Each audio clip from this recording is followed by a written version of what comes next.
Swag ఒక వంశానికి సంబంధించిన కథ మాత్రమే కాదు. పితృస్వామ్యం అనేది క్లాష్ నుంచి 15వ శతాబ్దంలో మొదలయ్యే కథని స్త్రీ పురుషుల్లో ఎవరు గొప్ప అనే అంశంపై చర్చించే ఆసక్తికరమైన కథతో సినిమా ఆద్యంతో ఉత్కంఠగా సాగుతుందన్నాడు హీరో శ్రీవిష్ణు. కొత్త కథలు ఎప్పుడు వచ్చినా ప్రేక్షకులు ఆదరిస్తారనే ధైర్యంతో ఈ సినిమా చేశామన్నాడు.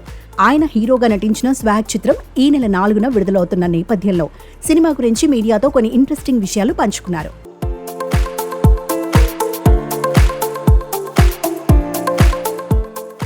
తానెప్పుడు డ్యూయల్ రోల్స్ వేయలేదని, కానీ ఫస్ట్ టైం ఇందులో 4 పాత్రలు పోషించానన్నాడు హీరో శ్రీవిష్ణు. అందరూ ఒకే పోలికలతో ఉండే ఒకే వంశస్థులని ఎలా చేయాలన్నది తనకెంతో ఛాలెంజింగ్గా అనిపించిందన్నాడు. కానీ గెటప్స్ అన్నీ సెట్ అయ్యాక నమ్మకం కుదిరిందని, ఈ 4 పాత్రల్లో సింగ పాత్ర మాత్రం కొంచెం ఈజీ అనిపించిందన్నాడు. ఇక మిగతా 3 పాత్రలు చాలా కష్టమైనవని చెప్పాడు. రోజు 4.5 గంటల సేపు మేకప్ చేసుకోవటంతో పాటు దాన్ని తీయడానికి మరో 2 గంటలు పట్టేదన్నాడు. ఇది చాలా టఫ్. అయితే టీజర్కు వచ్చిన రెస్పాన్స్ చూసిన తర్వాత ఆ కష్టాన్ని మర్చిపోయానని హీరో శ్రీవిష్ణు తెలిపాడు. నిజానికి స్వాగ్ చిత్రం చాలా పెద్ద కథ. దీన్ని 2.5 గంటల్లో చెప్పారా అని సినిమా చూశాక దర్శకుడు హసీద్ గోలీని సినీ లవర్స్ అప్రిషియేట్ చేస్తారు. కథలో భాగంగానే ఉండే కామెడీ సీన్స్ అందరినీ ఎంటర్టైన్ చేస్తాయని, తన కెరియర్లో one of the top film గా స్వాగ్ నిలుస్తుందనే నమ్మకం ఉందన్నాడు శ్రీవిష్ణు.